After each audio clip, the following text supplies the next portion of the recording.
So I know that you're a nuclear physicist, and today we're here to question your field and basically what you do in your everyday life as a physicist. So my first question for you is, can you describe your career journey and your career, basically? Okay, so my career journey is already quite long, if I can say this way, because of course it started somewhere in my middle school or high school when for the first time I met with physics and I started experimenting a bit with science and understanding what does it mean. And I think, that our career journey always starts, somewhere there, some long, long time ago where we were kids. And for the first time, we were starting being interested in different subjects and different things around us. But honestly speaking, for a very long time, I didn't know what I want to do. So it wasn't like that, from the first physics classes, say, yes, I would do physics. I always liked, solving riddles and puzzles and, especially some problems that were not very trivial at the very, first thought. It always kind of triggered in me a passion of solving it and trying, to understand deeper and deeper. And the more I didn't understand, sometimes it was even more appealing, to just trying to go against the stream and understand what is going on.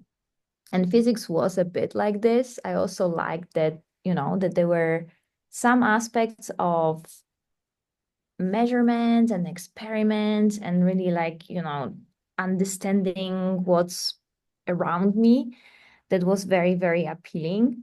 And I think that sort of a final decision to go into physics was connected with my high school teacher, who was a very sort of colorful personality, let's call it this way.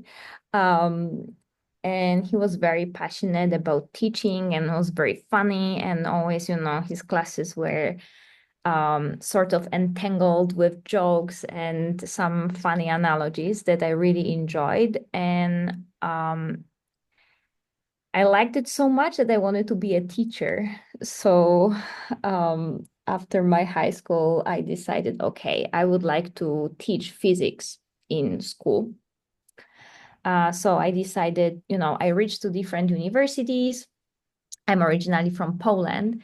So, in Poland, we have a bit different system than here in the US. But I mean, basically, after your high school, you have an exam, and based on this exam, you can apply to different universities. And I was, so focused on I would like to be a teacher, and I would like to, teach physics that I was reaching out to different programs who had, like a teaching profile in undergrad. In the end of the day, after second year of my undergrad, I decided to do internships. Actually, there was an obligation. Every single student had to do some internship somewhere related to some aspect of physics. I didn't know back then what I really want to do. And I was fortunate enough that I managed to arrange together with other students a set of internships in Fermilab. It's one of the US DOE national labs, which is very famous because of particle physics and huge accelerator that it's there called Tevatron. And as an undergrad, I went there. I, didn't know much what I would be doing, but I like it so much that I came back 4 times every single summer during my studies. I came back to Fermilab, and then I decided that, teaching is nice and I can always kind of use it in my communication with students and, as a mentor. But in the end, what I want to do was science. And, I would like to be a physicist, particle physicist or nuclear physicist. I didn't know back then, but I came back, from one of those internships back, and I told to my supervisor in Poland saying, I would like to be a physicist and I would like um, to get into physics, not only into teaching. And then it kind of, progressed in quite natural way as careers in physics look, if you think about this kind of academic profile, if you would like to become a professor or would like to become a scientist in a national lab, um, I decided to do my PhD abroad in Germany.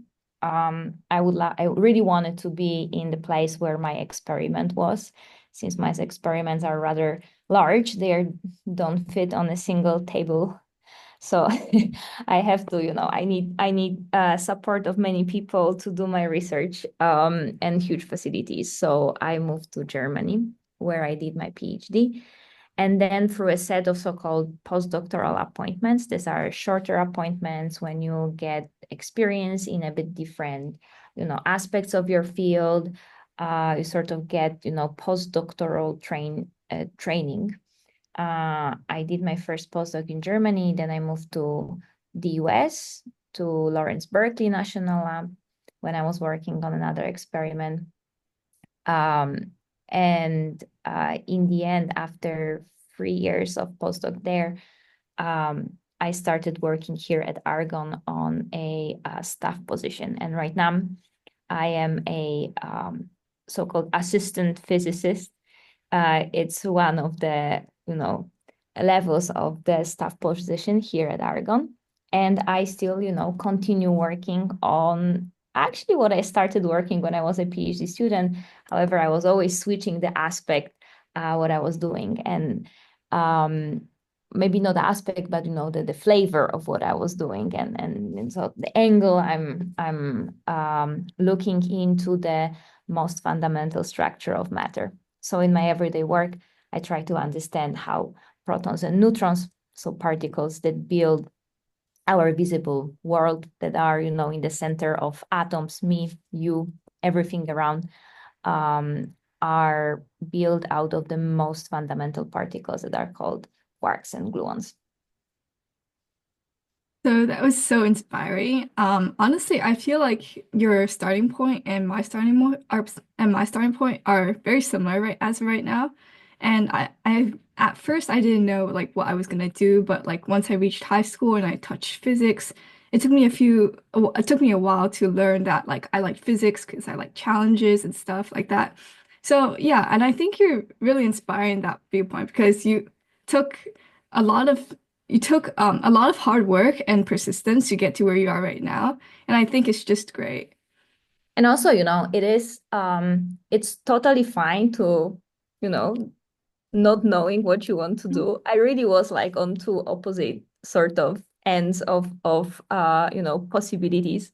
I was thinking about being I always kind of was about being a teacher, but I also loved, Polish literature, for example, and literature in general. So, it was being just exposed to many different things. And at some point, I think you find right people on your path and right projects, and you kind of, um, converge to something that brings you joy. So this is how I ended up. And, there are lots of people who know from first grade that they want to do physics, but it doesn't have to be this way. You can figure it out somewhere on the way. Yeah, that's exactly what I was thinking. Um, so that was amazing, and it was really interesting to listen to like your career journey so far. And I hope you can continue to do great in your work. Okay, so my second question for you is, what is a fun fact or interesting piece of information about your career? Ooh, about my career. Mhm. Well, usually I say, that I want to be a Polish literature teacher, but this already, I told you, so, I have to think about something else. I don't know if it's really a fun fact, but I think a bit. So I remember in at some point during my high school, I think last year of high school, there was a science festival in the cities. I'm originally from a small town, so or rather a village, countryside, basically. And there is in Poland, where I live, there is the big city called Krakow that from time to time, I think every year, there's organized a science festival. Sorry for this digression, but for me, it was like, going to Krakow was always like a big thing. You're just going to, to the city. And during one of those festivals, there was a presentation about the radioactivity of bananas. Uh, you know, Bananas and lots of things around us are radioactive. That's fine. They produce radiation. It's nothing we should be worried about. It's just a part of our everyday life. And I remember back then I found it like so silly. I was like, oh my God, what's going on? Why are we even, dealing here with bananas? And then sometimes, I think about it from the perspective of time, and saying like, yeah, when I was in the high school, I was just making fun of those, stupid bananas at the science fair. And nowadays, I'm just dealing with particle detectors every day, and I'm doing it very seriously, and it's part of my work, because I also do quite a lot of R&D. R&D stands for research and development of the modern particle detectors for nuclear and particle physics. I don't know, it's very funny, but I find it funny that, every time I look in, I mean, or I read about some new detector, I'm thinking like, yes, but it all started with bananas. Yeah, I would say that's really pretty funny. And I guess that also comes to show like the fact that your research project could be anything, anything that you're interested Exactly. in, right? I mean, there's also people, I don't know, working on physics of food. And like, physics is everywhere. It doesn't have to be physics. Of course, there's so many beautiful, branches of science. Um, you can do amazing things, but you can find physics really, really everywhere. And there's, so many like aspects and possibilities with what physics gives you. I mean, think about particle detectors, right? I mean, I use it for very basic fundamental research, but same particle detectors can be used in like medicine and in, um, many, aspects of like biosciences. So, it's not it physics is everywhere. I think this is just, nice summary of this. Yeah, and I totally agree with that because from the start, like physics was just a question. It was just like questioning the natural world, right? So Right. in that case, it would just be physics is everywhere, and that's just the whole gist of everything. Okay. I guess you've kind of already like touched upon this, but my next question for you is what are some of the key milestones that have led you to where you are today? Oh, um, yeah, I mentioned, about my high school journey. I think that for sure the milestone was, those first internships in Fermilab, where I really, understood what physics is about and what science is about, and how, the international community of scientists just working together, and pushing boundaries of our knowledge really work. And like it was really, really fantastic. I think being brave enough to go abroad for my PhD was also a bit of a challenge, but I think it was a right decision. I always thought, oh no, I will stay in Poland, I will do my PhD here, I would just, move forward rather like locally. And then in the end of the day, I said like, well, let's try, let's do that. This was, I think, a great decision.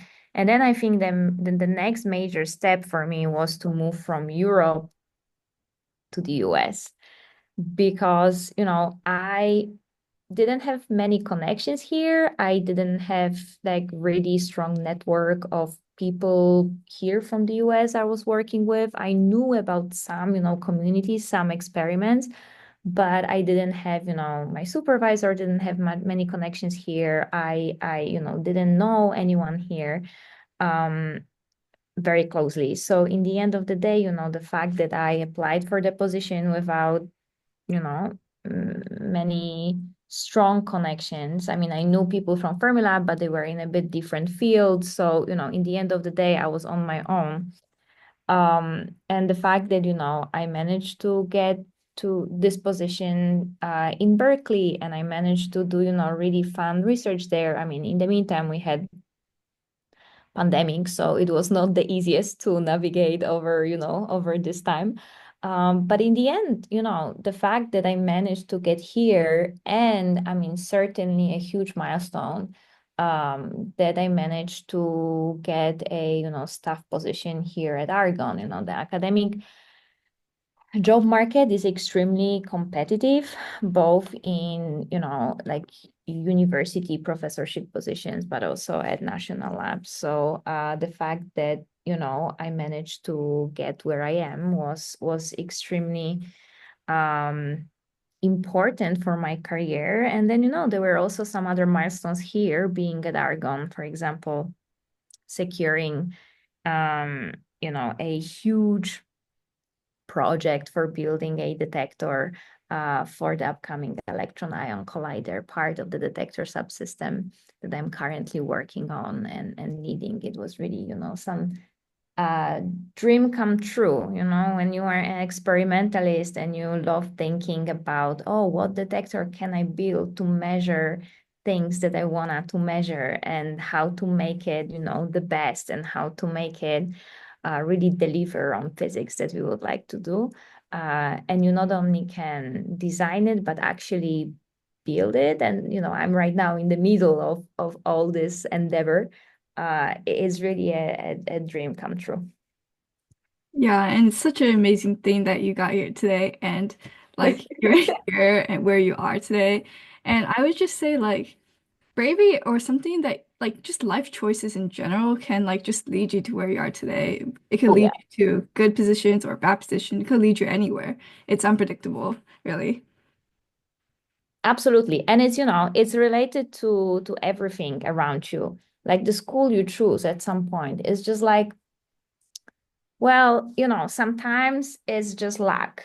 Sometimes it's because you have connections. Somehow it's because you are privileged. Sometimes it's just a pure accident, It's there are, some decisions placed in the world you are, and from there you start kind of, building up your career. And actually, I'm, I'm really happy that I can talk to you today, because often I just don't have time to think about all this journey, that I made from the time I was a student to, now being a staff researcher here at Argonne. It's been a long journey, very adventurous, with lots of hard work, but totally worth it. So I have another question for you, and this question is about technology because technology is such a huge thing in the world right now, and it's continuously advancing, right? So my question for you is, how has technology specifically impacted your current role in industry? That's a very good question. As you mentioned, technology is everywhere. And, in some way, when you are in science, if you are in physics, any other branches of STEM, I think that you have to somehow get used to that you always have to stay up to date with the newest technology. Um, so if you would ask how it impacted me, well, it's always with me somewhere there, and you always have to be up to date with what's out there and kind of stay open. Of course, there's lots of things you have to do during your day, and you don't have time always read all the papers, especially with the sheer amount of papers, publications being right now, or like tech news somewhere out there. So you have to somehow choose.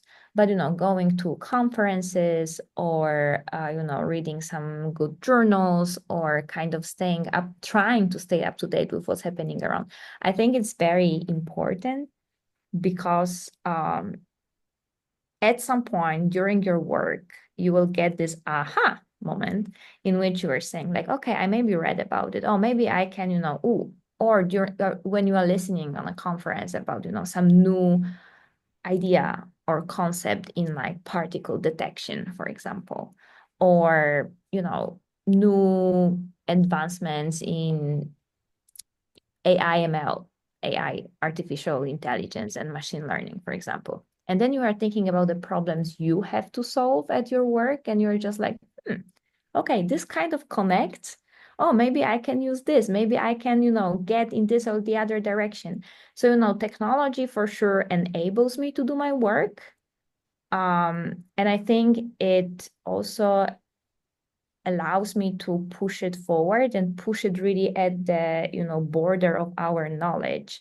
So it's kind of, pushing technology in one direction, but also getting, the ideas from what other people are doing from, the industry, from, tech companies, etc., from other branches of science in general, and trying to kind of, uh, get what really is important for your projects and for your research. So, it's kind of all around you all the time. And I think you're making a really good point, and such an interesting one too, because most of the other people I've interviewed haven't said like the fact that technology is the one that pushes you, and also you're also absorbing things from technology at the same time. So it's a bit contradictory there, but it's also it makes sense at the same time. So yeah. And I think you're really right about that because technology is really what pushes everyone to move forward and grow at the same time because you get all the knowledge from technology. You can search anything up from the internet and something like that. Yeah. Yeah, absolutely. And it's like you are pushing technology, but also, you are getting a lot from it and you wanna stay up to date with things. And it just allows you to stay up to date with things around. So yeah, totally agree. So we have two questions left. Mhm. And so for my second to last question, it would be what advice would you give to young people looking to enter this field and what specific resources can you suggest? Okay. So the advice would be to stay open-minded and really, just dive deep into physics if you would like to, go into physics. Remember, it will be hard work, but it's also a joy. And remember that, that there is this part of like pure joy in doing research. There are lots of, difficult problems you have to solve, but it's all like a, riddle and puzzle. And I think that if I wouldn't think about it this way, that, in the end, what I'm doing is just, discovering our world and looking deeper and deeper into, the matter that builds us and discovering all these mysteries. Um, then sometimes it could be challenging because it's a really hard work with lots of challenges, lots of deadlines, lots of, also like lots of things simply do not work in science. Science is like that.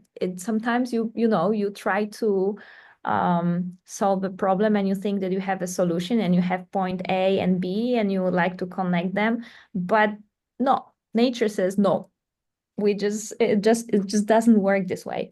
So also be prepared for failing, and it's absolutely okay, and it's absolutely how science should work. If everything works, then most probably something is not right. There's always this area of exploration.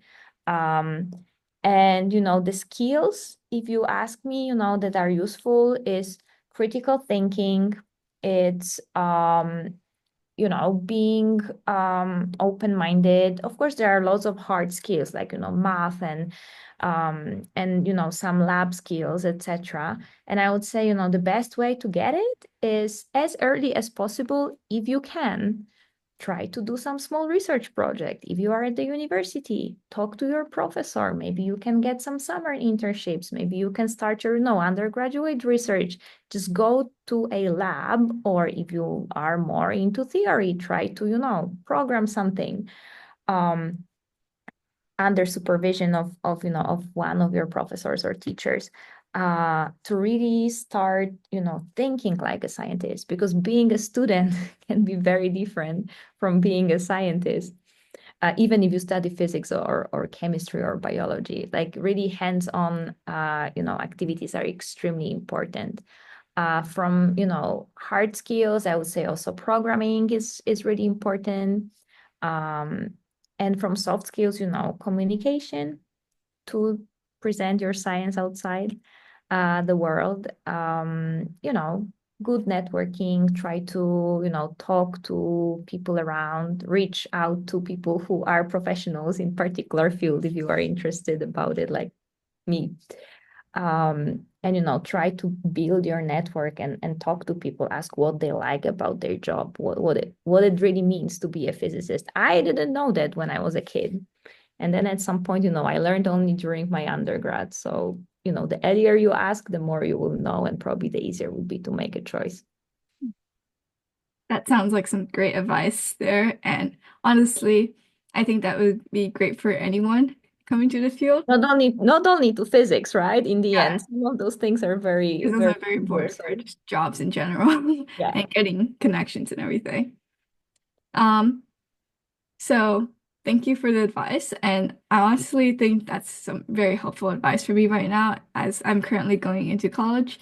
And I think that the fact that we're doing this right now is great for me as in general, helping me understand what's going on and what is going on in the career itself. So for my last question, what are some of the key skills or qualities that you believe are essential for success in your field?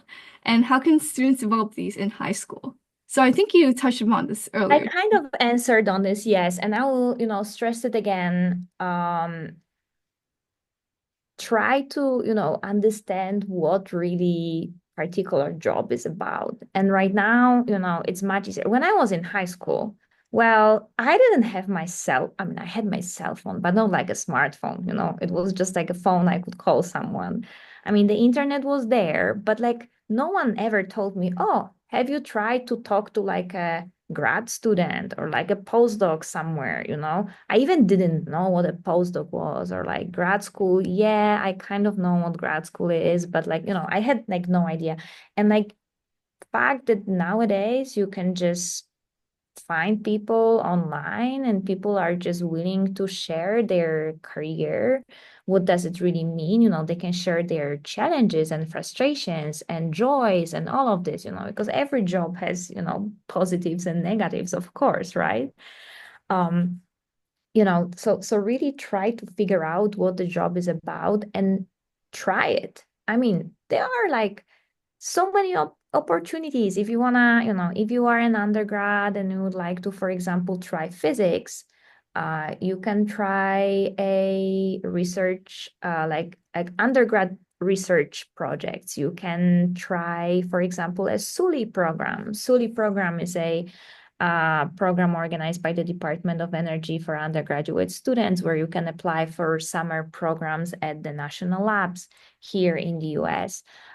Really, being among scientists and being among physicists, if you are interested or at least you want to try, will show you um, what our job is really about, and also will tell you probably if you like it or not, or which direction you want to pivot. And yeah, from the other skills I mentioned already, answering the previous question regarding the hard and soft skills, but I would say just try.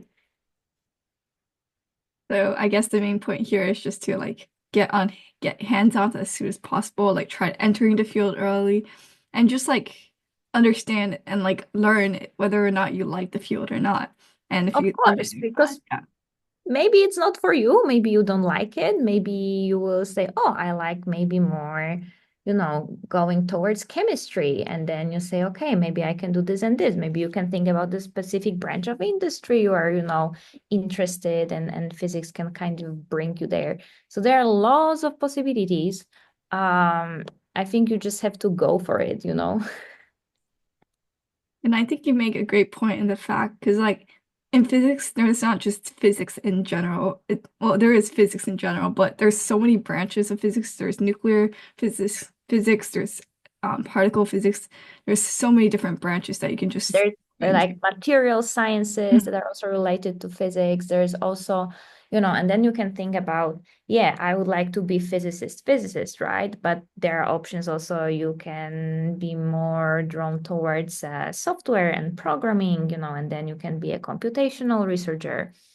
There's also lots of branches of, industry that are interested in physicists because we have a set of skills of problem solving skills plus the hardware skills, sort of, and also like hard skills, right, that allow you to do many jobs. So there are lots of possibilities, not only the very fundamental research that I do, but there are lots of my colleagues who are, somewhere in between research engineers and like software engineers and physicists, and they work in industry and in academia, and they are professors and research scientists, and they are all around there doing different stuff.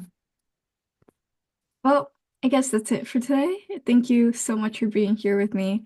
And yeah, it was a pleasure to talk with you and learn about your field. And yeah, Very much, Emmy. It was great to talk to you. Thank you for this initiative. I think it's great. And remember, if you want to reach to me and ask any more questions for yourself, please feel free to do so. I'm here. right. Thank you so much. I think I don't have any questions right now, at least. So I think that's gonna be it. Thank you. Thank you.